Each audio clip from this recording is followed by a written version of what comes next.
Welcome to the Block Sitdown. This is the 1 Foot In podcast where we take 1 foot into the college football realm, the college football world. And today is the pregame for week 12. Week 12, 12, 13, I think 13. I think 13. Yeah. 6, 7. Yeah. I don't know. Week 13, I think. But yeah, we're gonna go over the college football playoff rankings. I think it's the third week that they have released that. Interesting developments in that. Gonna be very interesting when it comes down to the wire and where teams get placed. That'll be the first segment, and then we're gonna go over about I think 4 games that we want to go in depth on, make our picks, and give a breakdown of what we could see on Saturday with those games. And then we got the one eye on segment. Yo, I don't know why I get confused every single time. But one eye on, one eye on where you or I tell y'all about a lot of games, a slate of games, like 20 or some games.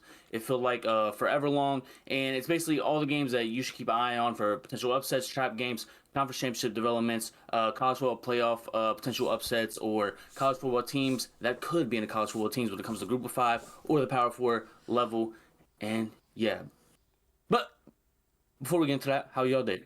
I think I slept well. I'm not gonna lie. I slept well. So honestly, I'm just ready for college football. We at the end of the season.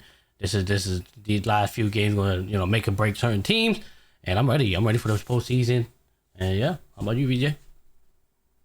Ooh, I mean, I was just chilling today. I woke up and I basically was just chilling with family the entire day until basically around like about an hour before we started. I just came down here, started chilling.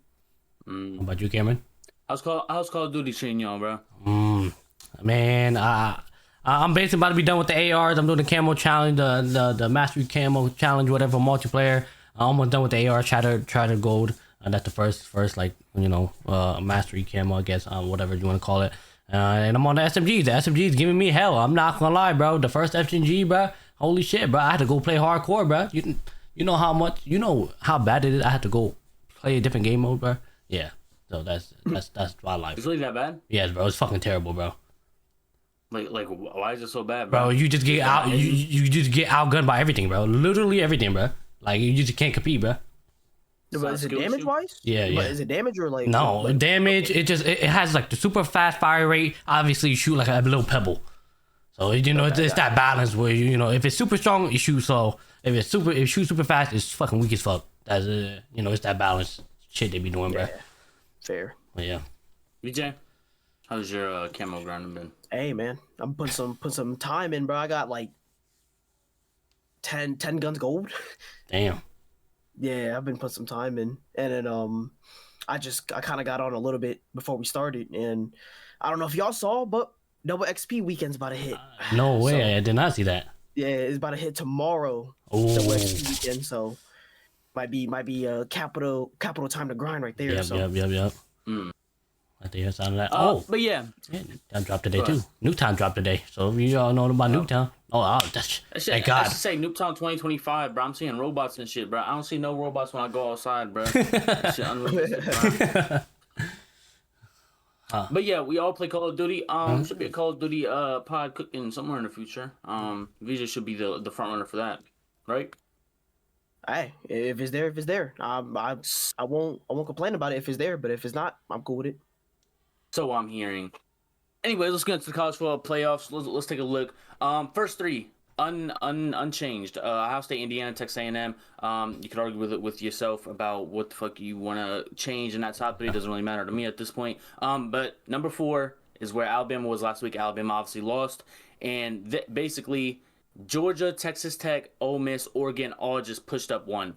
And then this is where the kind of like a little bit of the controversy hits. Oklahoma got that upset win on Alabama, so you can't put Oklahoma below Alabama.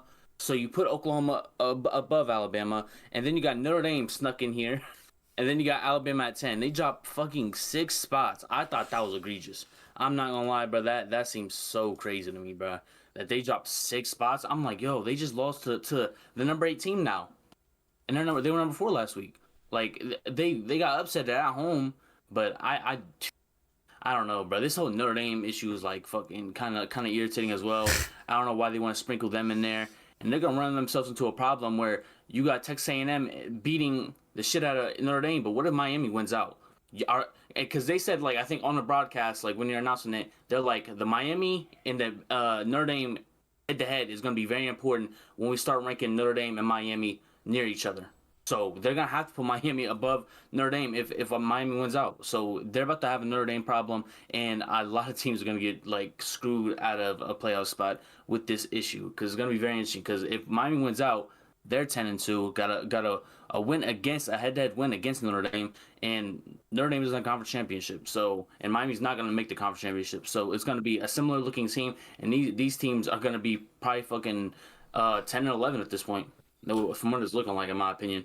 Also, they don't have no crazy games left. I think Miami just has like Florida left and maybe at Virginia. They have Pitt and Virginia Tech, so I guess the Pitt game could be interesting. But yeah. never mind. I thought it would be like wasn't like Texas Tech supposed to play somebody big in their conference this week or no? BYU Cincinnati. Oh, BYU Cincinnati. Yeah, that's okay. I mean, it seems like BYU win against Cincinnati. They basically get that rematch in the conference championship against Texas Tech, right? Yeah. That was looking like. Okay. Yep, for sure. And then you got. Do you have any gripes or comments about the Oklahoma Notre Dame Alabama scenario? I'll leave it to VJ if you got anything. I mean, honestly, I kind of agree with you in like Alabama dropping that far though. That is kind of insane. Like they were 4, now they're fucking. Was it like 10 now? Yeah. Okay. So that is kind of crazy. I mean, I think it's right that Oklahoma is above. That does make sense. I definitely would have Alabama over Notre Dame in my eyes, but I ain't make the shit, so I don't know, to be honest with you. But it definitely is kind of crazy to think that like that Alabama's behind Notre Dame, and especially like you just said about the Notre Dame Miami. Like, who knows what the fuck's gonna happen when that hits? So, well, hey, man. I think we'll see. I think with Notre Dame not having nobody left and like them having the good losses, because I think that's what they value the most is how good your loss was, bro, and like how out of conference is. And Notre Dame's obviously independent, so it doesn't matter. But like it's Texas, but we can move on. We got BYU at 11th, like I just said, and then you got Utah at 12th. Utah doesn't have no one left. They should win out, and they should be a 10-2 team. So that's where you start like looking at schedules and who has the better wins, and that's when the things gonna come down and people want to start missing out. Utah needs BYU to look as good as they can, and they lost to Texas Tech in BYU, so they don't give a fuck who won the conference championship. It's probably in their best interest for Texas Tech to beat BYU again and make them a 10-2, but they got the head-to-head.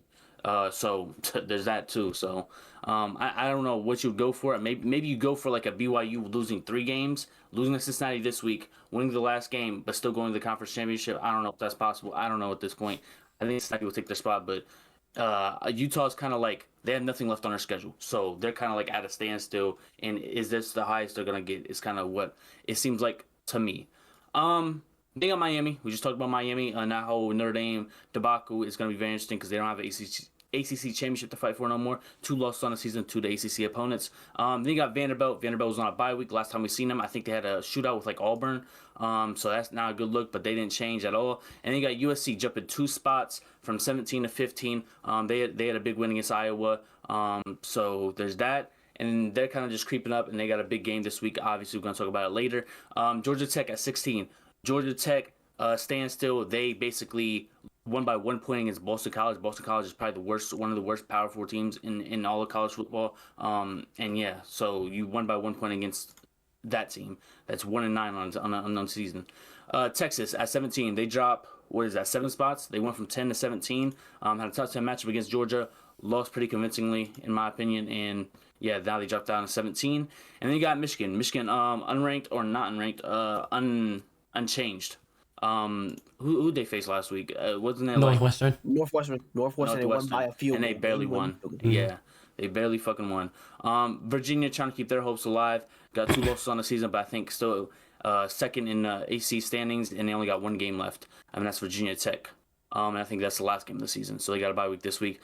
Tennessee still sneaking around the top 20 range. Went up 3 spots. They were 23 last week, jumped up to 20 now. I don't know what's with this SEC love, but I guess it is what it is at this point. They got 3 losses, bro. Maybe I guess the best 3 losses, but what wins do they have? That's what I try to tell myself every single time, bro. Their best win is coming from fucking Kentucky, Arkansas, Mississippi State. That's what irritates me the most. They got Florida and Vanderbilt left on their schedule, so maybe 9-3, but they're not getting in no matter what. I just don't understand why we're not getting James Madison or North Texas here, because this next 5 is all unranked teams. They were not ranked last week. Illinois, Missouri, Houston, Tulane, Arizona State. Arizona State still sneaking up. They're 7-3. They got that good win against a ranked TCU team, and they were the ones that beat Texas Tech to give Texas Tech their only loss of the season. But they got lost to Mississippi State early in the season, Utah, and Houston. Houston's not ranked again, so I guess you got 2 ranked losses on your schedule. I just don't see why they're here. I'm not gonna lie, bro. Over James Madison or North Texas, who looks better in the group of 5 play. But yeah, I think got Missouri linking around here. Another SEC, or not another SEC team, but their SEC team that they have a ranked opponent this week to face. We're gonna talk about that later. So I guess they have something left on their schedule to kind of jump up. But yeah, Tulane, they lost to UTSA a couple weeks ago, and kind of eliminated themselves from American play. But they also beat Memphis 2 weeks ago, right after that UTSA win or UTSA loss. So they're still kind of in the running for American, and they're the at-large team at this point, or the group of 5 team at this point. So yeah, and then Illinois sneaking back in there with 3 losses as well. But I guess you count them as good losses. Indiana ranked number 2, Ohio State ranked number 1, and then Washington. Washington lost to Wisconsin a couple weeks ago, so not as good of a loss now, but still is what it is. And then who'd I leave out? Houston. Ugh. Yeah, I don't know about Houston. They lost Texas Tech, and they lost to West Virginia. West Virginia is a shitty fucking loss. And that kind of eliminated them from the Big 12 championship a couple weeks ago. But I guess, it ain't the worst, bro. West Virginia is looking a little better as the weeks go on and as the freshman develops. Any comments y'all need to make? If y'all want to make them. Who does A&M play this week? Fucking nobody. Nobody. Your fucking favorite D2 program or some shit. Yeah. I'm about to say Indiana is on the bye week this week. I'm not saying A&M could possibly jump over Indiana, but I was just saying like if A&M played like the fucking Stanford Bulldogs, they're 1-10, so watch out. Oh man, They basically got a bye week. They got one. Oh man, shit. The first one's the hardest one, man. They got one. All they gotta do is keep the game close and not do what South Carolina did. It seemed like if you up by 30 points, that's not what you want against A&M, because they will come back on their ass. So yeah, this is definitely one of those SEC weeks where it's just kind of majority of the games is kind of. Yeah. I'll tell you about it later. Man. Definitely a lot of question marks. I would ask Cam. Would you argue Navy also in the group of 5 play or no? I mean, I think it's more arguable than like a fucking 3-loss Arizona State team, in my opinion, bro. I wouldn't be mad at that, but I just know Texas and JMU. You literally lost 1 game. No Texas, I think 1 game as well, maybe 2. But still, bro, these 2 teams are. James Madison's been ranked in the AP twice, or 2 weeks in a row, and then North Texas got their rank this week. So I was like seeing the AP, and I'm like, okay, is this the week that, the real ball knowers, the real ball watchers supposed to rank them? The committee didn't rank them, so I'm like, what are we doing right now, bro? Why are we giving fucking Missouri another shot to be ranked? Illinois? Come on, bro. Makes us look good, I guess. I mean, it don't even matter at this point. No, Texas got 1 loss. They both got 1 loss, bro. Like, that's crazy. Yeah. No Texas, their loss is fucking South Florida. They got South Florida got upset I think a week or 2 ago. So they're kind of they were the group of 5 team in the first rankings, but bro, they kind of got manhandled by USF. But still, bro, this is a dynamic offense, bro, and they're still in the running for the American title, bro. So, hey man, we'll see that championship week. I feel like championship weekend is definitely gonna be like that nail in the coffin when it comes to a lot of these rankings. For sure. And then James Madison got a funny game this week. But if they went out, I don't know. So who you gonna put over? Are you gonna put the American champion or the fucking conference they are? The American, or not the American, the Conference of USA or some shit? Okay. Yeah. Good old James Madison, Dukes, Sun Belt. Sunbelt. Damn. Oh, And I don't know the Sun Belt. I did not think that. Ugh, they still doing East and West? Come on, man. Get with the program, man. They're about to go against Southern Miss, it looks like. But yeah, JMU's only loss is Louisville at the second week of the season. So, yeah, there's that. All right, let's get into the real meat of the podcast. We got the ranked matchups or some ranked matchups, some potential ranked matchups, some should have been ranked matchups. But the games we really want to talk about, give our picks and preview on type thing. We got Missouri, number 22 in the country, at Oklahoma, number 8 in the country. Bro You got Zollers in. Yeah, they're going at Oklahoma, 8-2 Oklahoma, coming off the crazy win at Tuscaloosa with Alabama. And yeah, bro, I don't know how y'all feel about the Oklahoma offense still to this week. But we got a proven running back, Ahmad Hardy, 1,300 yards on the season, bro. That is fucking crazy, bro. That dude put up 300 yards last week, bro. So yeah, they're gonna, bro. Oklahoma's only fucking defense should be the front seven, fucking rushing fucking Ahmad Hardy every single trip. Cause Zala's he was their third stringer. They lost, I think, Sam Cook or some shit on his first play when he was a backup towards ACL off the season, and then both Bueller went down, obviously. So he's kind of like the third. That's why he's not maybe as good as one may expect. At least for me, I thought he was gonna be a little bit better. But Ahmad Hardy's basically had to do everything the last couple weeks, and he did everything last week. So that's why Missouri's back to being ranked. So it's gonna be very interesting. Oklahoma's only game plan should be stop that guy. He's the leading rusher in the country for a fucking reason. So let's stop that guy and just don't overwork yourself on the defense, bro. Don't make it try to be competitive. Just make sure you're ahead and just try to control the game from that aspect, in my opinion, bro. Because it's a one-sided or one-dimensional offense. So I feel like if they just try to like overrun themselves, bro, that's when you're gonna get a very interesting result potentially. Just for the Oklahoma offense, I just hope they can just continue to just work through the problems, bro. That's like just like put the oil in the machine, man. Just try to get it running, man. Just try to like, you know, fix this or grab this gear and put it over here. Like I feel like it's a machine at this point. You gotta try to just make it and try to like just have everything start turning again like it was at the start of the year, bro. Things change, injuries happen. It is what it is. Now we're in the later part of the season, and you're still the number 8 team in the country, bro, with 2 losses, and you just picked the number 4 team in the country. So just try to get everything worked out. You're not gonna be fighting for a SEC championship spot, so you got to put your best foot forward. And you have 2 games left. Just get through 2 games, and you're most likely a lock for the playoffs. VJ, how you seeing this? Man, Oklahoma got some steam going on. They got on a roll a little bit. Missouri, they actually look pretty decent bouncing back from fucking Bo Prabula's injury. And honestly, this is a very interesting matchup because it's very, I won't say it's very hindsight, but from front eye view, you see it as, can Missouri fucking, what was it, Ahmad Hardy, right? Yep. Can he take off? I mean, you just say, yeah, fucking what, 1,300 yards? That's insane. Can he take off, or can Oklahoma's defense stop that? And we said it last week about the Alabama one. They had to stop that Alabama offense as much as they can, or at least limit it. They did enough. Granted, they still got passed on and all that, whatnot.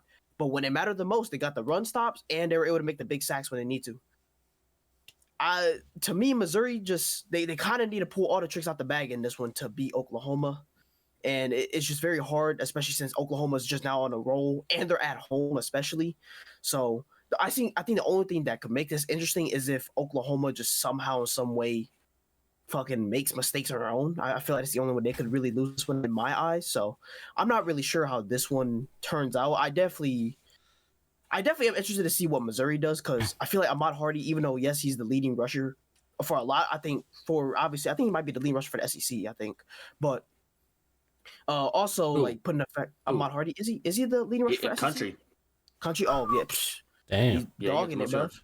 Yeah, he's dogging it. So it's just like, that's a lot for Oklahoma to handle. But I feel like if Missouri's smart, they can definitely use Ahmad Hardy in more than just one spot. So I'm actually interested to see how this game goes. How about yourself, Rack? Y'all basically said like damn near like everything about this game. The only thing different is don't be surprised somehow Missouri pulled this one out of Oklahoma. Last week we all assumed Alabama was just gonna roll through Oklahoma. you know, all Oklahoma, all of us. Picked Oklahoma. You did? Oh, I don't remember. I thought we all picked Alabama, bro. My fault, gang. I'm not remembering all your picks, bro. So I'm going with majority decision, bro. Majority is we all picked fucking. Okay, majority Nice. me, VJ picked fucking Alabama. Yes, you're one of us. Anyways, everybody except Cam fucking picked fucking Alabama to roll through fucking Oklahoma, but obviously that didn't go through. So don't assume, you know, this will be the same case. We're probably all going to assume that, you know, Oklahoma probably going to run through Missouri, you know, their home and shit, everything looking right. You know, John Mateer fucking coming from that injury against Tennessee, you know, one against Tennessee, and then, you know, it's like, oh shit, well, let's see what he could do against Alabama. All you got to do is keep that game close, and you see what happened. So, you know, Oklahoma got to do the same thing. They got to keep rolling. Hopefully, you know, they don't take a step back. They toward the end of the season, they just gotta win out and they'll possibly see a playoff berth out of them. And Missouri, yeah, they gotta just basically scheme around Ahmad Hardy and just see what they could cook up with him in the backfield. And if Oklahoma could just stop Ahmad Hardy, I don't know what else Pabula could do. I mean, he could try to throw it through the air, but obviously he come from an injury. You know how injuries are. You know, it affects some people, it doesn't affect others. So we just gotta see how the ball goes. How about you, Cameron? Final thoughts?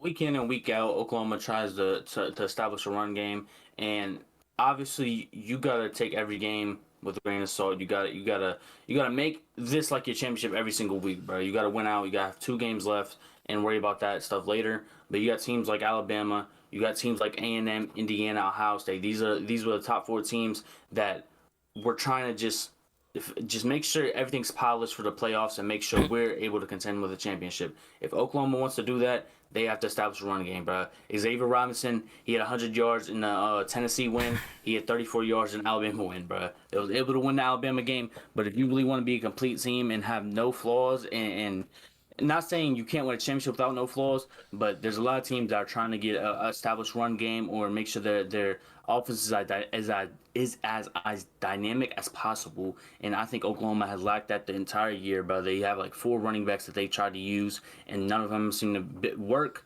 or been consistent. So I think that's something that they need to kind of work on, but also make sure you win the game. But for that being said, I'm all for chaos. I would love for Missouri to win, because that just eliminates one more team and makes it a lot easier for the committee to not fuck it up. But I just think Oklahoma's at home, and Missouri's on a 3rd-string quarterback, bro. So I just got to go with John Mateer to Oklahoma. I just got to assume that they continue this ranked win streak, because it's going to be the 3rd ranked win, bro. So shout out them if they can get it done. I got to go Oklahoma. Let me get a 25. Damn, 25 is a weird number. 27-21. Oklahoma win. VJ?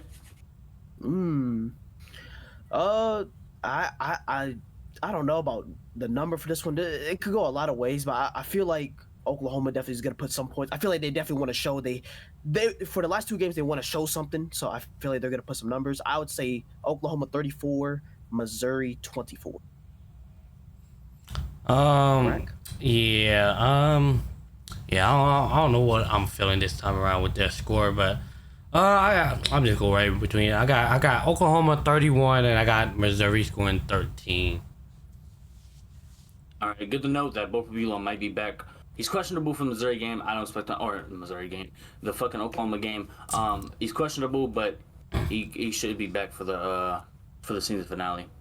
Which doesn't mean anything, not really. But he was just upgraded to questionable like an hour ago. So there's that. But they have Arkansas last game, so I would assume they're not trying to rush him back for Arkansas. But yeah. But only if they beat Oklahoma. So they beat Oklahoma, I would assume he'll be back immediately for use in Arkansas game. But yeah. The best they could do is 9-3 for Missouri. Oklahoma trying to keep their playoff hopes alive. Another ranked matchup. We're going to the Big Ten with this one, and this is people calling this damn near a playoff game, bro. Because basically, if number 15 USC can knock out number 7 Oregon at Eugene, I think Oregon is. People are saying they're not a lock. They don't have a signature win this year because they didn't play Ohio State. They beat Penn State when they were ranked, but look at Penn State now. That's basically how people are looking at this. Got the bad loss to Indiana, and then now if they lose again at their own home field, where Eugene's supposed to be one of the toughest places to play, it would be kind of crazy. I really don't know where I want to swing with this. I ain't gonna make my pick right now, bro, but it's very close in my opinion. This is like a culture game for USC. If they get this, oh man, I think Lincoln Riley's gonna be gone. He's gonna be getting a max deal. If it's not from USC, bro, he's gonna be getting paid from somebody. But I feel like he's probably like the second or third on the market that people don't talk about. But yeah, he's kind of one of the improvements, but he hasn't done it at USC since leaving Oklahoma. But this is one of them games, man. If he gets this, he has a date with UCLA next week, and they should win that game. Not gonna be in the Big Ten championship, and then you got basically a lock for them to be in the playoffs, in my opinion. But that also makes it difficult for Oregon. Oregon, I think, has Washington last game, so there's that. But it's gonna be a very interesting game, very interesting dynamic. You got a team that I'm pretty sure Decorian Moore's still out for Oregon, but Dante Moore's got to do more with less, but less for him is like fucking still 4 and 5 stars. Nothing's really changed. But you got two great quarterbacks. Kind of, I wouldn't say young quarterbacks. Dante Moore's like on his third team in 3 years or something like that. But yeah, Makai Lemon's been him. Kobe Lane's been like the best number 2 in the country, damn near behind Carnell Tate, of course. But 3:30 game. Oregon 9-1, USC 8-2, basically an elimination game at this point, bro. The way people are talking about Oregon, I think that's crazy, bro. They have one loss, bro. And people are talking about like they got nothing left on their schedule, bro. They got Washington left. I'm like, yo, that is crazy to me, bro. The way people talk about Oregon was lazy at the start of the year and were able to roll off teams, and they got that one loss and just fell off a cliff. From what it looked like from the media perspective. VJ, what do you think? I'll be honest with you. I kind of think this is just one of the matchups where it's like this is a foretell of right now. This matchup, in my eyes, is whoever wins this one is the third in Big Ten, in my opinion. It's like clear and cut third spot, no doubt about it. Like, because I think right now it's like a 3-way tie between USC, Oregon, and Michigan. I feel like this one, no matter what, just solidifies that third place spot because of the fact that, these two are facing off, so you're already getting out a good amount of the turmoil between that. Overall, though, this is definitely a very good matchup, though, because USC's dynamic offense does present a lot of challenges to Oregon's, solid defense. I won't say, it's spectacular, but the Oregon defense, they can run, they can hit, they still got it, but there's just been a lot of inconsistency at times. So it's definitely weird to see, but definitely a good matchup. I think this is a big game, especially for that third place in the Big Ten, because in my eyes, I feel like, I'll be honest with you, the way it's looking, I only think there's going to be 3 Big Ten teams making the playoff in my eyes at the moment. So this could be that type of thing for it. So whoever wins this one, in my opinion, you kind of said it, you're fighting for a playoff spot. And in my eyes, is that third Big Ten spot that potentially is going to sneak in there into the playoffs. How about yourself, Frank? Man. On paper, this is shit. Hopefully, this is going to be a fun game to watch. It seems just like two dynamic offenses. They just about to let it loose on one another and just who can outscore the other one more and who could get the more flashier play on the other one. So we'll see how this game goes.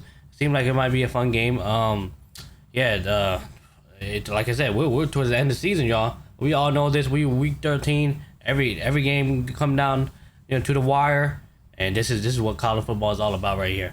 I don't really got much to say. It's gonna be a fun game, hopefully. But then again, don't be surprised if somehow it become a gritty game and now it turns into a quick pass play. Try to get it through the ground because they can't let it go through the air because they both fucking playing against each other. They both got dynamic offense. They're all gonna try to air raid against each other. But so assume that it could go either way. Either through the ground, a dirty close game, or it's gonna be through the air, high scoring, and just straight up fun. And who's gonna come down with the last TD or last score, basically. That's all I got, Cameron. Go ahead. It's very like I feel like the writing's on the wall. I feel like Oregon's been here before. I feel like they've been the better overall team for years. USC, even at times this year, when they were so close to getting the big one, they never got it. You could say last week they finally got it with Iowa and that win, but it really felt like USC shouldn't win this game. USC, if they want to win this game, it's going to be like a cultural like shift for this program. And I think USC has the better players on offense. I think that's what it's going to come down to. Jaden Mayava. Is it King Miller? Still, is he the one that keeps Yeah. fucking... Yep, he's Keep the one in taking that right shit, now. taking a rock. Yeah, 700 yards. It's fucking crazy for a freshman. And Makai Lemon, bruh. I think this big three, I think they're going to have to show out. And Jacoby Lane also. They're going to have to show out. And they're going to win. They're gonna win 41-38, bro, in the shootout, basically. We got cloudy with 45 degrees in Eugene. But yeah, I don't know what the fucking injury reports looking like for Decorian Moore and all these other. Kenyon Sadiq was fucking basically a fucking last second decision last week, but he was able to get in. But yeah, I think Dante Moore is obviously the better quarterback, but I think USC's proven to come out and have shitty offenses and fucking not win the big ones. So I think Lincoln Riley really needs this one, and hopefully he can get against Dan Lanning and at home. It's hard to win at Eugene, bro, but I said the same shit with Indiana and Oregon, bro. I did not believe Indiana was able to win and change their whole culture and trajectory of their program. VJ, is it gonna happen twice in a year? Hey man, listen, I'm gonna ask you one question before I start mine. You got room in that car? Cause I'm joining you in that fucking car. I think USC's gonna take it with you, bruh. I actually believe in USC on this one. I really do like it. I'd like the odds in this, but definitely I agree with you in this in terms of this was gonna be a close one. I say 45-42 USC. Damn. Oh shit. You know, we got room. You might well just Backseat. you might well pull off right now. I'm not even packing my bag. I'm gonna hop in that car.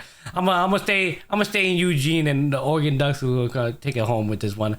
I think they're gonna be home. They're gonna be comfortable. I feel like USC is definitely gonna come out swinging. They're definitely gonna like make Dan Lane like, oh shit, hold on, we gotta lock in real quick. But I do believe it's gonna be a close game, and I don't think it's gonna be a high scoring game. So with that being said, I'm gonna have Oregon winning 28, USC 23. So, Okay. yeah. I like that. I think that's the more safer pick. Like Yeah. I feel like Oregon losing twice at home. I'm like, yo, is it really possible? I'm not confident in my pick, bro. But I made my. It's college football, bro. That shit. I wouldn't be surprised, bro. I'm not gonna lie, bro. All right, we got an ACC matchup, a game that means something. Pittsburgh's head coach.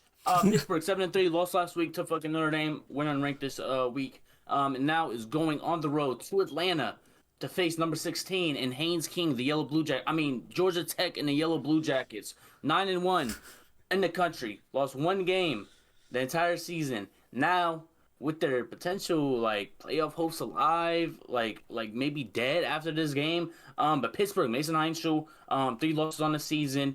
And they could write themselves into the ACC championship potentially with this win. It's a night game. It's gonna be very interesting. Haynes King leads this in passing and rushing, as we all know. Mason Heinschel basically took over a little way in that first third of the year, I guess. Like only a couple games in, and basically turned this whole program around.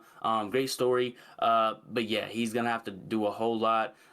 He's probably gonna have to put on his fucking jersey like Haynes King should have did for the defense, because this Pittsburgh defense is gonna struggle with Haynes King. That's what I feel.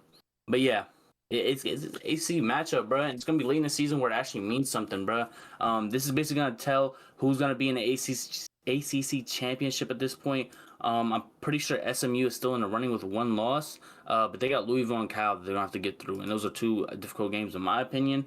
But yeah, basically whoever loses this is gonna have 2 losses in the conference. And with that being said, Virginia's kind of right there. Would lead if Georgia Tech was to lose, and they only have Virginia Tech left.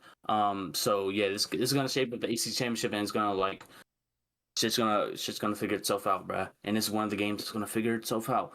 VJ, what do you think?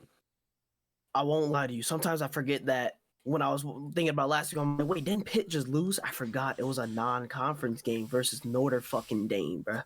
Oh, and guess what their other loss was? That was out of conference. West Virginia. Oh yeah, that whole shenanigans. I remember. Wasn't the West Virginia? Yeah. Bro, I ain't gonna lie, bro. People losing to NC State early in the season, and it doesn't count as a fucking as a conference loss, bro. This shit's so stupid, bro. Yeah, that was dumb. I think it has something to do with they had to figure out their out of conference opposition and they couldn't get one, so they decided to just do one with the in conference and just make it out. I was like, that just sounds stupid to me. Whatever. Yeah. Virginia has 2 losses on the season. One being Wake Forest. That was a couple weeks ago, and then NC State in the second game of the season. And NC State's in their fucking conference. Yeah, and, in the and conference. it's not a conference game. That doesn't count that's so stupid. because of the whole like they just sucked that scheduling. So that was dumb to me. I remember that whole fiasco. Well, Virginia's in the Big 12, but it's still funny. Like I don't understand. I don't know. The ACC fucked up on scheduling that part. That's not. I ain't our problem. We're the Big Ten, bro. We just get shammed on because we're behind SEC or some shit like that. That's what they keep saying. Anyways, honestly though, this is actually a pretty fairly high matchup. Like you just said, it ACC championship is on the line for this one. Damn near like one loss of both of these teams is pretty detrimental. I think it'll easily be more detrimental to Georgia Tech. I feel like just because it felt like the entire season they were kind of the front runners, but now they've been looked at as kind of the team that's just collapsing out of nowhere. And Pitt, even though they lost to Notre Dame, they still look decent. But it definitely wasn't the cleanest game for sure. That's for dang sure. But overall, though, definitely high stakes in this one. Could be a foretell to maybe even the futures for next season of both programs, because I know Pitt for the quarterback. What is he? He's a freshman, right? Yeah, like if he wins this one, I mean, I feel like that's a high momentum. Like going into next season, I think Georgia Tech. I don't know. This one could go all over the place for Georgia Tech. If they win this one, it's like, okay, you look good. Then this is your final conference game if you're Georgia Tech. So it's like, okay, you know, you end your conference on a bang. At least you definitely make championship if you win this one. So it's a good matchup. It's a really genuine matchup. It's just funny how the ACC is just kind of all over the place and dismal. But hey, not our problem. So. But it's fun to see, though. Definitely good action in this one, in my eyes. What do you think about this one, right? I really don't got much to say, bro. Haynes King just gonna get it done by himself. Yeah, I feel like it's just gonna be a close game. Pitt, try your best, man. I don't know what else to say. Keep the game close, I guess. You know, that's the only way, because you know Georgia Tech they've been keeping every game close, so y'all definitely got a chance as long as y'all show up to play. At least you know it is a conference game, so y'all should care, or at least your head coach cares now. Oh, it should be a different game plan now. But you know, try to keep the game close, and then you might be able to take it. But you know, if Hayden Kings decide to do it all himself, it doesn't seem like y'all might be able to do it. Even though they lost to fucking NC State, no, whatever the fuck. They lost to who? Fucking Georgia Tech. They lost to NC State. I think it's NC State. Yeah, NC State. Yeah, NC State. So, you know, it just basically Hayden King. If y'all can somehow manage to stop him, y'all got it, man. But then again, y'all still got to score. But we'll see how it goes. Give it. All right. Yeah, Georgia Tech. This is the last ACC game. They're going into. They have to face Georgia, bro. I think it's at the Mercedes-Benz Stadium, bro. It's not really a home game for them, even though they play in Atlanta. It's gonna be a fucking belt to ass session probably. But if they're somehow able to win that, they probably get a higher seed. Especially if they win an ACC championship after that. But I just think this Pitt team is just gonna die in the water, bro. They got a Miami team left. That's still fighting for a playoff spot. You got 2 playoff hungry teams. And Pitt's probably like on the outside looking in. Even if they win the whole ACC championship, it's not gonna matter, bro. Because I think in the grand scheme of things, they might be ranked, bro. They might be ranked higher than JMU and fucking North Texas at this point, or whoever wins the American, from what it's seeming like. But I just hate what Pittsburgh head coach said, bro. I feel like that's gonna like bite him in the ass, bro. And it's gonna be one of the shits where it's like after he said that shit, he lost Notre Dame, lost to Georgia Tech, and lost to Miami. Even though they're all ranked wins, and the only ranked win Pitt has this year is against a 25 ranked Florida State team. We know how bad Florida State is now. What the fuck is Mike Norvell still doing in that office? But yeah, I just think Pitt's gonna lose. I think Georgia Tech's gonna beat them pretty convincingly, in my opinion. But I got 35-17 game. Like I really don't think it's gonna be close, bro. I just think Haynes King is that guy, bro, and Pittsburgh defense is already ass, bro. Like I feel like they damn near threw that fucking Stanford game away right before the Notre Dame game. They won by 15, but it wasn't convincing 15 in my opinion. And like I said, they have a 3-point win against Florida State. So this team is really like unproven to a certain degree. But they lost to West Virginia, like I said earlier, and then they lost to Louisville, which Louisville was a good loss. They only lost by 7, but the writing's on the wall, bro. They can't win a big one. They got their ass beat by Notre Dame, and now they're about to get their ass beat by Georgia Tech, in my opinion, bro. I was really high on this team. I was trying to buy in, but not after what I seen on the field last week and then what I heard from the head coach days prior. VJ, what do you think? Ooh. For the Magic in Pittsburgh? They have some magic, hence the reason why Not I will say this this. car. I think you should go the other car. Well, I'll be honest with you though. I'll be honest. I do believe kind of what you said. Like I don't like what Pittsburgh like, what like the dynamic of it, how they said it in the scheme of it, where they just don't give a fuck about these non-conference games, blah blah blah. That was stupid. But I do believe that they will actually make a lot of adjustments, make an improvement. But I don't think they'll still win this game. But I do think it'll be a tight-knit game. I think Georgia Tech definitely still takes it. I'll say Georgia Tech 31, Pitt 24. Yeah. Okay. Man. Yeah. I got my bag ready for this one, y'all. Yeah, let me hop in that. I'm gonna put it in the truck and shit. Make sure y'all come back, pick me up. Yeah. Georgia Tech. Score wise, I mean, it's just like Georgia. It's just I want to know how much Georgia Tech is gonna score. That's my thing. Is like, do they want us to run up the board, or are they just gonna try to look ahead and try prepare for fucking Georgia? I don't know how much hope they got in that shit, but with that being said, I got Georgia Tech. I guess they'll keep it close. I give him 28. I give Pitt 20. Yeah. Since Heinz took over, the lowest scoring game was last week at 15. He scored 20 points or more in every other win he had, basically, because he jumped in and got wins just right off the bat. So that's good to know. But yeah, I just think I ain't gonna lie, Pitt made me such like a hater after that, bro. Like that made me like, yo, I hope that shit come back and you just lose all your games talking about that shit do not matter. Who says that, bro? What football head coach at any level says this game does not matter, bro? That is so fucking wild, bro. Everybody says it, but like, and we overemphasize it, but like, that's so like diabolical to say, bro. Bro, that's insane, bro. Like I can't imagine Rack, let's say we use your history. Imagine when you used to bowl. Imagine your coach say, "Yeah, don't worry about hitting this shit. We'll worry about the next game, bro." What the fuck? Imagine what does that mean? Like, yeah, what? I'll be like, I'm like, yo, bro, I'm not gonna lie. Even if we're not even they don't match with our schedule, I still want to fucking win, bro. What the hell? I don't want to see a fucking. Let's say I'm undefeated. I don't want to see a 1 to my fucking record. What the fuck? That shit's stupid. I don't want to add another number. So yeah, that shit fucking insane to me. It just like I don't know, bro.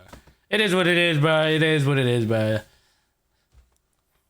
All right, we got a Big 12 matchup that should have been a ranked matchup, actually. Because Cincinnati was ranked last week, but they decided to lose 2 in a row, basically, now to Utah, and then got upset by Arizona last week. And yeah, BYU's going to be in town for this one. BYU night game, ranked number 11, 9-1, only lost to Texas Tech a couple weeks ago in Lovett. And now they go on the road to Cincinnati, where Cincinnati... It was one that upsetted Iowa State and kind of threw off their whole season and gave Iowa State their first loss at home. I remember that game. So yeah, basically now Cincinnati has a kind of like they're not getting the Big 12 championship at this point, but they could fuck up BYU season as much as they want to. Just do they want to? And does the defense want to hope Sorsby out just a tiny bit, bruh?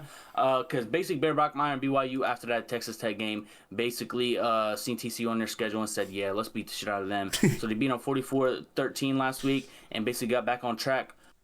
I don't think TCU is Cincinnati in any aspects. I think Cincinnati is a way better team than that.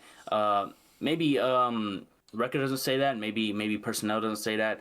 But in my opinion, I like Sorsby in Cincinnati. Not enough to pick him yet. Not yet. But Bear Bachmeier, LJ Martin, fucking all these pass catches that Bear Bachmeier is able to find on the field and kind of like just chill. I ain't gonna lie, bro. He's turning anybody into great pass catchers. He has his favorites, but it's just kind of insane to see how many people can touch his ball when Bear has the ball, and he can make so many great plays. And this is a true freshman we're talking about. And yeah, Sorsby's kind of getting a lot of love from the NFL, the scouts, and all that. I'm not saying that matters in this game by any means, but that just shows how good he is and how much he's turned around his season. Not turned around his season, but his career. But yeah, not much to say, bro, because it's like kind of like BYU needs to find the end zone, and Cincinnati needs to stop them from finding the end zone as many times as they can. Is that possible, or how much is that possible? I don't know. VJ, what do you think? I think this game, kind of a little bit how you spoke into it, I just put it in how I see it. This game could have been a what if game. What if Cincinnati didn't fuck up? Because I feel like this game had potential to arguably a college game day, crazy atmosphere type of game, but it didn't roll that way for Cincinnati. They decided to take some bad losses. Well, not some. Well, to be fair, they were all pretty bad. Yeah, they were pretty both bad. were bad. They were pretty bad. Now I think about it. So overall, though, I do think this game is still competitive for sure. I mean, you just said it. Like Cincinnati could just say, you know what, fuck your season. We'll just fuck you over, type of thing. But at the same time, it's kind of like BYU's on a roll. They kind of did find their footing back down after their one loss. So it's like it's whatever. I mean, they're kind of just back in it. You're doing their thing.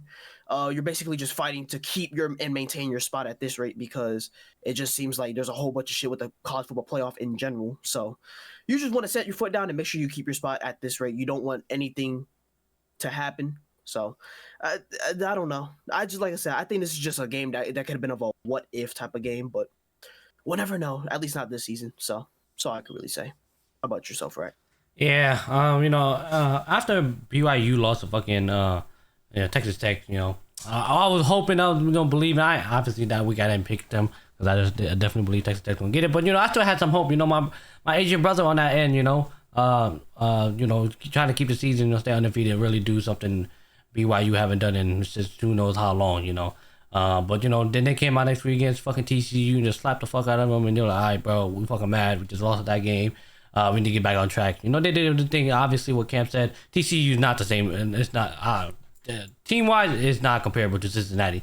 Cincinnati started off the year, against playing against Nebraska out of conference, But Nebraska was looking, it was early in the season. We still had to find each other's foot and see where everybody else. Nebraska was looking like a high trajectory, looking like possibly like a good team, but then, then we all got injured. They lost some games, now Nebraska not looking so strong, but, then Cincinnati just came out and won, like, I don't know how many games. Look at damn near undefeated in, I think, conference play till they played Utah, right? Yeah, Utah.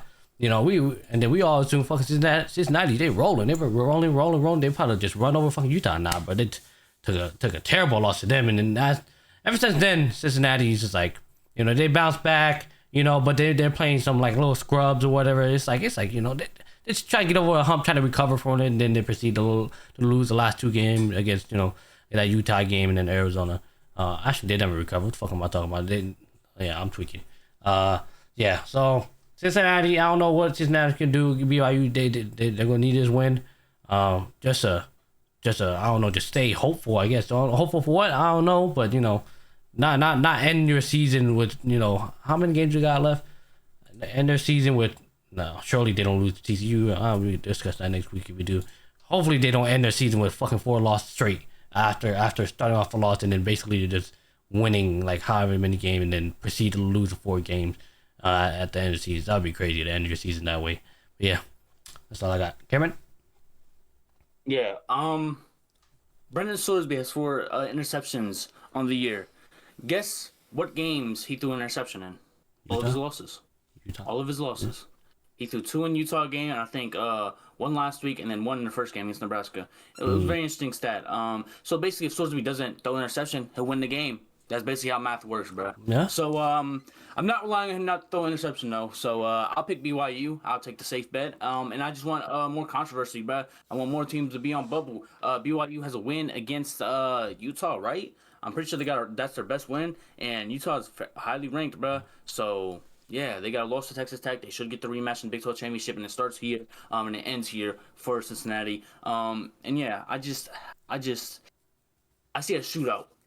I see a shootout, bro. Cincinnati knows how to put up points, bro. They may have put 14 points against Utah, and they looked ass while doing it, bro. And they put up 24 points against Arizona and lost, bro. But things are gonna change, hopefully. Hopefully he doesn't throw an interception. Hopefully he doesn't automatically lose when he throws an interception. It's like a rage quit. Basically, he should just forfeit the game, bro. But yeah, writing's on the wall, bro. BYU should win.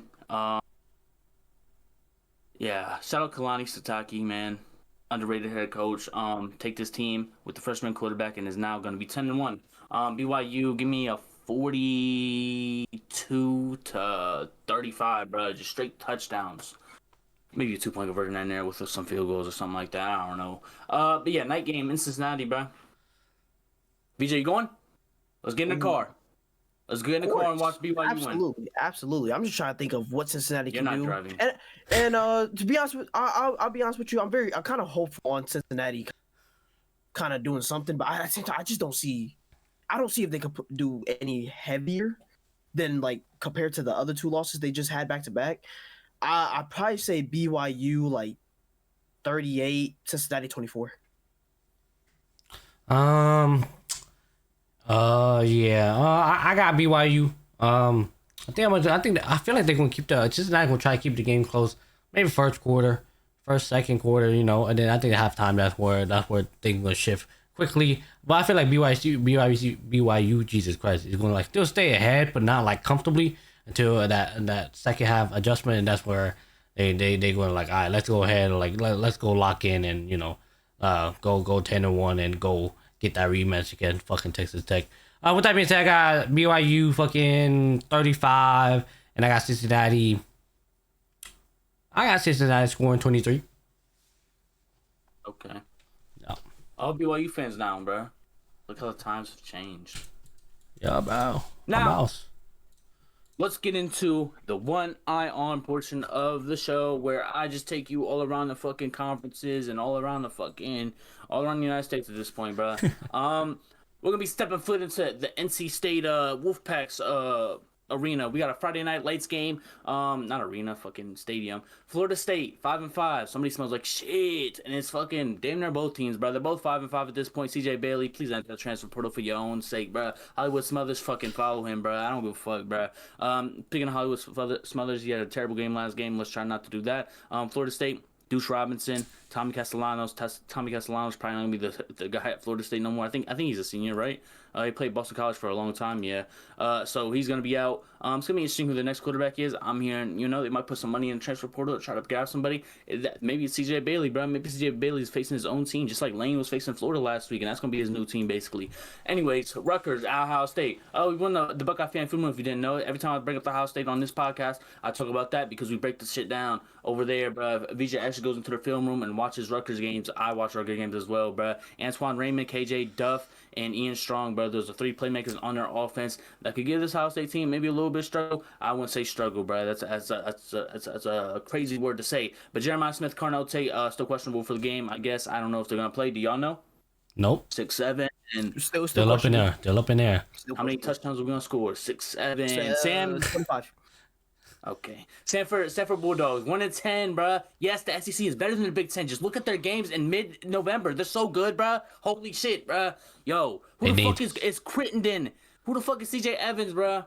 We're gonna find out fucking I guess fucking on Saturday, bruh. Yeah, Texas A&M, bruh, 10-0. Gotta be 11-0. Gonna go to Texas next week, or maybe not at Texas. I don't know at this point. But Texas is gonna be a must-win. A&M is trying to avoid their one loss. Yeah, A&M needed this after their fucking shit show fucking last week against South Carolina, bro. Fuck.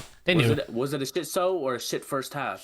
I guess shit first half. Yeah, shit first half for sure. They had to lock in real quick. Like, hold on, what are we doing? Yeah, shit first half. Yeah, bro. They should have lost, but it is what it is. All right, we got Miami at number 13, trying to keep the playoff hopes alive. They got one out. They gotta go to Virginia Tech, bro. I'm seeing James Franklin already in the office, bro. I'm seeing a James Franklin fucking jersey in the background, bro. I'm like, when you get a Virginia Tech jersey, bro? But shout out Virginia Tech for making that hire mid-season. Kind of crazy to me, but fuck it, bro. We ball 3-7. Virginia Tech trying to do I wouldn't say the impossible, bro. They got 2 losses. But yeah, Connor Jones, the quarterback, kind of makes it impossible. The big three: Carson Beck, Mark Fletcher, Malachi Turner. I don't know if Mark Fletcher plays this game. He didn't play last game. But yeah. Hopefully Miami can just continue to win, and I'm pretty sure they got a Pitt game waiting on them, right? The last game of the season? Yes, sir. Pitt to be determined. Last game of the season. Gonna be interesting if Pitt wins. Minnesota at Northwestern. Northwestern's trying to get to a bowl game, bro. Come on, bro. That's why they're on here, bro. Preston Stone, Como Lafe, almost did the impossible. Not the impossible. It's Michigan. Michigan's ass. But they almost beat Michigan last week. Jake Lindsey in Minnesota. People kind of writing off this game, bro. I don't know why Minnesota's like this much of an underdog, bro. They got more wins than them, bro. I think Jake Lindsey at his best is probably better than fucking everybody on this team combined. But let me chill, bro. I ain't a Jake Lindsey lover, but he's pretty decent in my opinion, bro. Louisville at SMU, bro. 2 7-3 teams in the ACC. Does this matter? No. Basically for SMU, kind of does. But Louisville kind of a lot less. They got 3 losses in ACC play. SMU was able to get their losses early in the season, and they got 3 losses, but 2 out of conference. Noon game gonna be very interesting at SMU. They're back at SMU. Remember what happened last time at SMU? They beat Miami. Kansas at Iowa State. Kansas trying to get a bowl game, man. That's all I could fucking get together for this game, bro. That's all I could talk about, bro. Rocco Beck is still fucking they were able to win last week, bro, and end the losing streak, bro. That's all I got, bro. Yeah, I'm not watching this game. Maybe the highlights, but yeah, shout out Iowa State for being ass. Charlotte at Georgia. Yes, the SEC schedule is so tough, bro. They're playing Charlotte in the middle of in the middle of November, bro. This is so tough, bro. Why is this dude wearing glasses playing quarterback, bro? You are not Lenore Sellers, bro. You look like a nerd, bro. That's who their quarterback is, basically. Yeah, you got fucking Gunnar Stockton playing probably the best football he's played this year right now, and he go against Charlotte, so he's probably not gonna play in the second half, I would assume. Washington State at James Madison. This got a lot of playoff implications, bro. If James Madison loses, they're out. But if they win, bro, it's not even a Power 4 team no more, bro. Fuck, bro. One of the only Pac-12 teams, bro, left. But I think this is an interesting game. The Pac-2, my bad. But yeah, this is gonna be very interesting, bro. Voorhees supposed to be good, bro. He only got 473 yards, bro. And this JMU team was a Signetti team. When Signetti left, they hired a new head coach. New head coach looking like he's doing pretty good at James Madison. So yeah. It's fucking crazy. 84 to 15%, bro. It's crazy, bro. Womp womp. Baylor versus Arizona. Arizona trying to build off that win last week, bro. And a 5-5 Baylor team that has seen better days for the conference. Josh Cameron's came alive the last couple weeks. Sawyer Robinson still doing Sawyer Robinson things. Probably leads the FBS in passing. I would assume 320, bro. Yo, what the fuck? But yeah, as you can see, it's just a lot of L's mixed in with these W's. For Baylor, but Arizona's on a 3-game winning streak, bro. They beat the shit out of Colorado, because who doesn't do that these days? Kansas and Cincinnati. So shout out Arizona and Fafita for finally finding their footing. And yeah, that's why Ted McMillan was such a success last year, because Fafita, for sure. Let's just put it on him. Eastern Illinois at Alabama. Oh my God, it's a must-watch game. What the fuck are we doing, bro? Yo, it's fucking November, bro. Who the fuck is fucking Sea Wolf, bro? Yo, like, what am I watching, bro? Like, who the fuck does this? I want to see Keelan Russell, bro. I'm here to see Keelan Russell, maybe Austin Mack, bro. Austin Mack came with DeBoer from Washington, should enter the portal this year. But I want to see who's gonna get in this game, bro. I guess at this point. Looks like SEC eating good this week, man. They eating. Look at my chops for this one. Yeah, a lot of must-win games. SEC Network looking mighty tasty. Calm down. Because Mercer's coming to town for Auburn. I ain't gonna lie, bro. Mercer's 9-1, bro. They got a 5% chance to beat them, bro. Yo, no way Auburn loses, right? The SEC wouldn't lose. Good to know in this game. Let's take a look at Auburn's roster, because we got some crazy developments. Auburn giving QB Knight first start versus Mercer. So, let's take a look at Ashton Daniels. Ashton Daniels is a true senior. He would be out this game. He's out this game because he wants to redshirt this year. He basically came in to relieve Jackson Arnold from his fucking starting duty, because he's so ass. Played like, I think the last like 2.5 games, but he can't play no more. So if he plays any more, he's gonna have to relieve his red shirt. So I'm pretty sure either they're trying to just like, they're trying to give him a freshman or get him a red shirt, obviously, so he can come back next year, which is going to be very interesting. But he's played the last 3 games, I think a half in Arkansas, and then the 2 starts at UK and Vanderbilt. I don't know what happens in the Alabama game, though. That's going to be very interesting. I don't know how the red shirt works, so I want to see what happens in the Alabama game, but they're going to bench him for the Mercer game just so he can get a red shirt. Who's getting to start? Deuce Knight, true freshman. And yeah, he came in like one game this season against Ball State. Not doing too much, but it's gonna be very interesting. Because the 9-1 team's pretty good, bruh. They got a pretty decent record to look like. So yeah, interesting developments going down there in Auburn as they look to move on from Hugh Freeze and try to get a new hire in. I don't know who that is. But yeah, shout out Cam Coleman, bruh. Hopefully you don't stay in Auburn. Jeremiah Cobb, shout out him, one of the better SC running backs. But yeah, they should run over Mercer no matter what, bruh. It's a fucking Tennessee Tech versus Kentucky game, basically.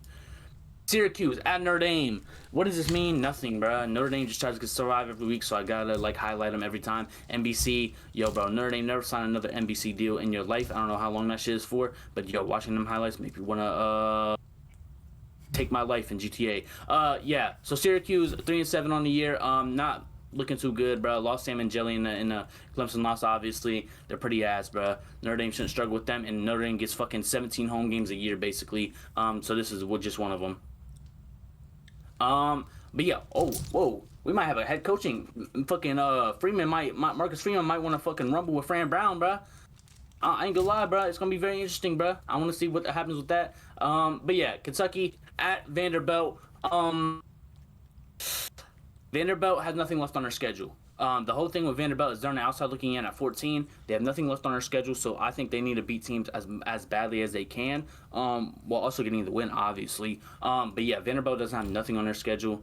They got a Tennessee win, but it's kind of like, yo, you lost to Alabama, you beat a number 10 LSU team, you beat a ranked South Carolina team, and you won against Missouri, who's still ranked basically, but you lost to Texas, and now you got basically a Tennessee team that's probably maybe be ranked in the season, but yeah, they basically got to win many games as they can, because there's going to be a lot of 10-2 teams that they're going to be arguing with, and this is one of them games that you shouldn't struggle with like Texas did. So yeah. Arkansas, speaking of Texas, bro. Texas trying not to struggle, bro, but they're 7-3. They can't look forward, bro. They got Texas A&M game they got to worry about. But this Arkansas team, yo, I'm not gonna lie, bro. Bobby Petrino, the interim coach, bro. He's looking for that signature win, bro. And Texas Longhorn, he's seen him on the schedule. He's seen a struggling Arch Manning, bro. He licking his chops, bro. So you better watch out. I wouldn't expect Texas to try to trip over Arkansas, but it's definitely possible. 2-8 and 0-6 in SEC play is very what's it called? It's just smoke and mirrors, bro. The team is the team, bro. Taylor Green is the senior quarterback, bro, leading the charge, bro. And if you get him started, yo, he's gonna be difficult to start. Anthony Hill should get that assignment and make sure he doesn't take over that game as much as he can. Michigan State at Iowa. I'm here to watch the Michigan State freshman quarterback ball out, bro. And against the Iowa defense, he probably not gonna ball out. But he's here, bro. Nick Marsh, please enter the transfer portal. Gronowski, Kamari Moulton, decent QB and running back combo. Gronowski just fucking 6 touchdowns is fucking crazy, bro. You have worse stats than Bryce Underwood, bro. Lock in, bro. You are the fucking super senior on this team, bro. Like, I don't understand how that. Yo, I don't know how the offense runs, bro. But yeah, shout out Iowa, man. We got Duke versus North Carolina. Football game. It's not basketball, but I guess the next best thing, bro. We got Darian Mensah, Gio Lopez, Nate Shepard, Demon June, Barcade, and Jalen Ship. Jordan Ship. I knew that. I was just seeing if you knew that. But yeah, fucking. I ain't gonna lie, bro. North Carolina's looked better in the past couple games, bro. They're 2 out of the last 3. They got their ass beat by Wake Forest. Did I watch that game? Fuck no. That shit was on the ACC network, bro. But yeah, Duke's seen better days as well, bro. They kind of got in Darian Mensah to try to like help them, but Darian Mensah doesn't have help. Like fucking, why is Barcade leading the team in fucking receptions? I don't know. But yeah, got losses all spread out here, bro, against decent teams, bro. UConn's a good loss, bro. I'm not gonna lie, bro. Got Georgia Tech, Tulane. Again, Tulane's ranked. I think right now UConn, I think, has only lost like 2 or 3 games this year.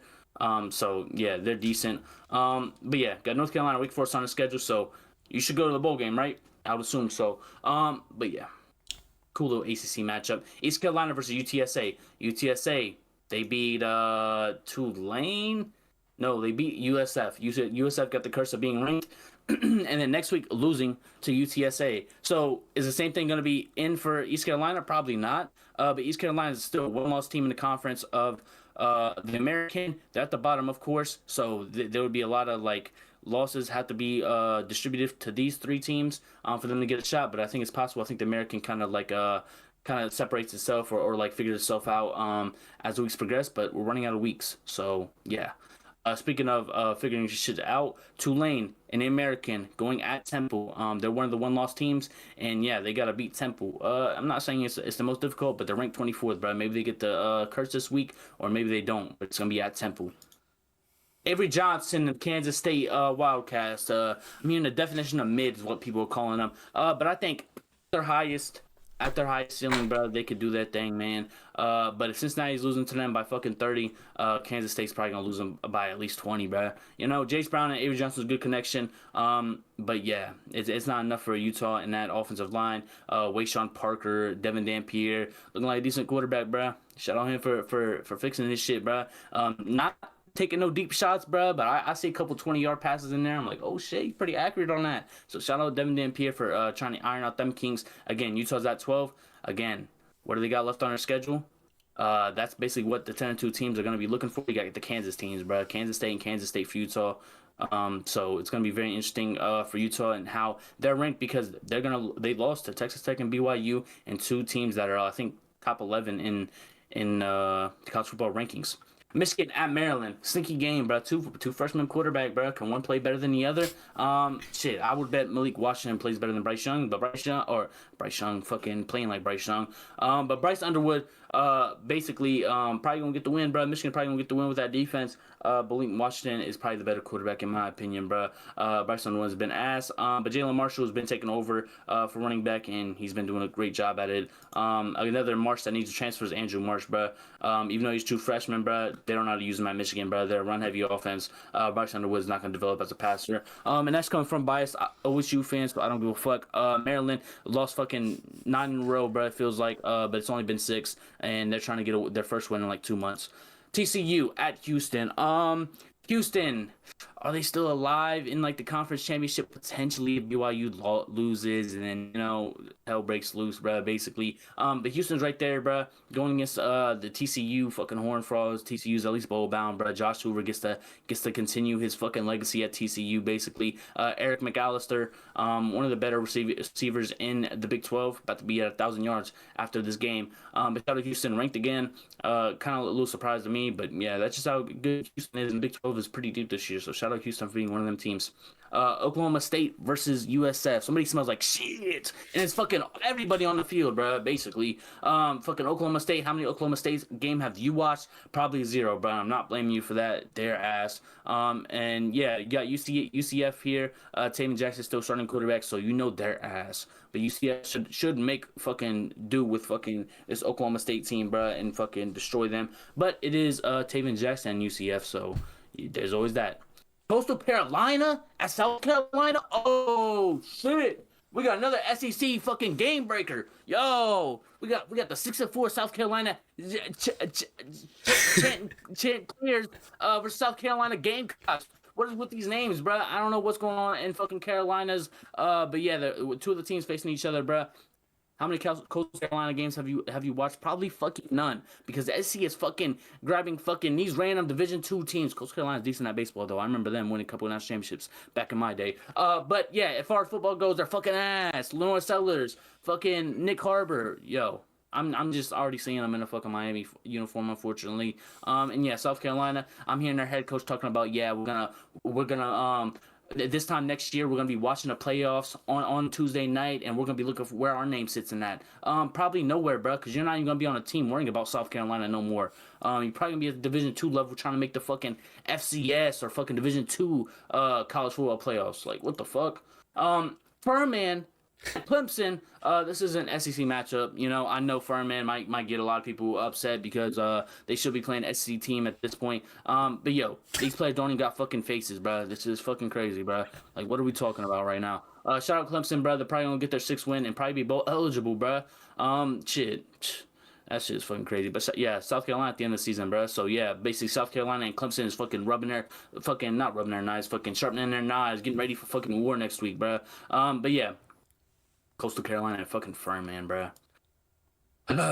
Nebraska at Penn State, bro. This could be a better game if Penn State was actually good, bro, and Nebraska didn't lose to the good teams in the Big Ten, but Nebraska does lose. TJ Lateef, shout out him. And shout out fucking Grunkemeyer, bro. We got 2 freshman quarterbacks going against each other in the Big Ten, bro. I'm excited for this. 2 decent running backs as well. Katron Allen Emmett Johnson, like, come on now. This could be an interesting game, bro. It's a night game at Penn State, bro. I feel like I say that every fucking week now, bro. I feel like they getting a lot of fucking night games at their shit, bro. But yeah, interesting game for the Big Ten. And probably a good watch in my opinion, bro. Latif looked great in that offense for Nebraska, and Grickemeyer, uh, he could just hand it off to Katron Allen and pass to Pena. Shout out Pena for showing out in the last couple games. Tennessee at Florida, interesting game, bro. Because Florida still got their 4 and 5 stars and shit. Tennessee in town. And yeah, Tennessee got that game against Vanderbilt next week. But yeah, Tennessee don't got a good signature win, bro. So I don't know how they're ranked this high, bro. In my opinion, bro, 3 losses in SEC. What the fuck does that mean? It means nothing if you got wins. Your best win is Mississippi State, Arkansas, or Kentucky. I don't even know. They're all fucking ass. But it's probably Kentucky. But still, bro, like I don't understand that, bro. That shit blows my mind every time. But 3-7 Florida, it's the SEC, bro. Anything can happen, bro. They act like everything can happen in the Big Ten, bro. Just a little irritated, but yeah, this Tennessee offense should go crazy on this Florida defense. Florida defense not bad. They're just not at the level of Tennessee. Tennessee's probably like a top 5 offense. And it sucks that they're gonna be left out in the playoffs, but better for my team. Illinois 21 ranked against Wisconsin. Going against Wisconsin. And yeah, Wisconsin 3-7, got a good defense at Wisconsin too. Does that mean anything? No, they got shot out twice in their own shit this year, back-to-back weeks by the way. Illinois 7-3 on the season, ranked again. So shout out them, shout out Beatty, shout out fucking Luke Allmeyer, bro. Is there anything to say, bro? Hopefully they can get going. Hopefully Wisconsin can shut them out, not shut them out, but fucking make them struggle at the very least. They can score fucking 3 points or 7 points maybe for Wisconsin at the very most. California, Stanford. We got a little. Is Stanford in California? Does anybody know the geography on that? I'm pretty sure. Yeah, a little in not in season rivalry, fucking in state rivalry. But yeah, one's better than the other. Obviously, Andrew Luck's the GM, but he's not playing. So what the fuck does that mean for this game? Nothing really. But JKS, Sagapatelli's pretty good. Raf, De Jesus, these are all good players for their respective teams, and probably like top 5, potentially top 10 in their respective position in the ACC, in my opinion. But shout out the freshman quarterback, and he's been doing his thing, bro. Got the ranked win against I think Louisville a couple weeks ago. Wasn't that Louisville? Yep, got the back-to-back losses to Virginia Tech and Virginia. Not looking good over there, but that's neither here nor there. California should beat the shit out of fucking Stanford, but somehow it's fucking 50-50. I'm not seeing it like this, bro. I don't know what the betting odds. I'm not supporting betting, but if you have the means, have the funds, put the whole house on California, bro. They're gonna win. They should. Stanford doesn't like to win football games. What's Kentucky versus LSU? Oh shit! What the fuck? Another SC matchup? Oh, I'm not SC matchup. Another SEC must-watch game. What's Kentucky? The Hilltoppers? What the fuck? The Hilltoppers? What the fuck? 8-2. The Hilltoppers are 8-2. LSU 6-4. And yeah, bro. Yo, why Nussmeier bench, bro? That shit is so like disrespectful, bro. Like no way you get benched this game, bro. Like I don't know who the fuck they announced. They announced like Van Rotten starting or whatever. Oh, bro. We'll never know. I guess we'll never know until game time. Unfortunate. But yeah, 5% for West Kentucky. Shout out them for getting a little bit of respect on LSU. Shout out LSU for being trash. Now we got the ranked Arizona State Sun Devils and Jeff Sims going on the road. Jordan Tyson questionable for this game. He's been out for like almost a month. Had 600 yards when he was out there though. Shout out Jordan Tyson. Draft stock kind of took a plummet for being out this long, and he has a history of being injury prone a little bit. Actually was on the team at Colorado 2 years ago and had a season-ending injury. Left the program after that. Went to Arizona State last year and became a star this year. So shout out Arizona State. Jordan Tyson, I know he wants to play. And yeah, who's starting at quarterback? Juju Lewis, hopefully. It got to be Juju Lewis at this point. Shout out Michael Welch. And I think there's a whole controversy of Juju Lewis and his red shirt. He might not redshirt this year if he starts or something like that. I know it was a thing last week, but yeah, that's just kind of crazy to me. But yeah, Colorado's seen better days. 2 out of 3 of their years for Dion has been losing seasons, and yeah, 3-7 does not look good on the resume. Washington that's UCLA. Washington 7-3, potentially be ranked next week if they win, I think. But got losses to Ohio State, Michigan, and then you got Wisconsin on there. You gotta go against Oregon next week, so that's gonna be very interesting. What is there to? I think Jonah Coleman's out for the season, right? I don't know if that was a thing. I feel like that was a thing.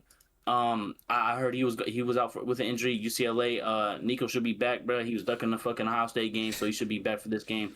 Shout out Gilmore for being decent. Actually had a touchdown against Ohio State. But yeah, kind of a pointless game. Not gonna lie, bro. But we're here because it's the Pac-12 and the Big Ten, bro. We gotta support them too. They're not outsiders. Yeah. I just look at the stats, bro. Cam Cook could be a transfer. Yeah, I can't wait till the transfer portal opens. But yeah, nothing going on here, bro. That's the end. Damn, Nico concussion protocol. Was only exactly a week long. That's crazy. You sure they don't want to take extra time to make sure they don't, he's not, suffering anymore? Nah, but it's Washington, bro.